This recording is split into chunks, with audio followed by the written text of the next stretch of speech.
Sa bawat taong nanonood, ililigtas ka ng Diyos mula sa anumang paraan na ginagamit ng kaaway upang ikaw ay bulagin, upang ikaw ay dayain.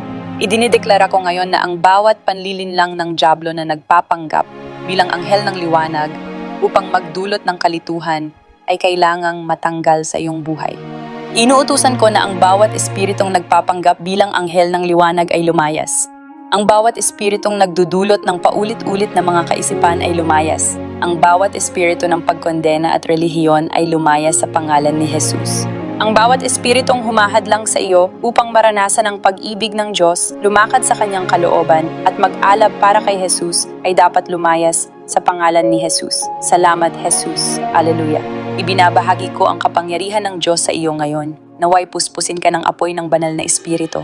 Naway mabuksan ang iyong espiritual na mga mata. Naway marinig mo ang banal na espiritu ng makapangyarihan, malinaw at palagian. Habang binabasa mo ang kanyang salita, naway marinig mo ang tinig ng Diyos. Naway marinig mo ang kanyang banayad at tahimik na tinig at matagpuan mo ang tunay na kapayapaan at kasiyahan dito. Sa pangalan ni Jesus. Amen.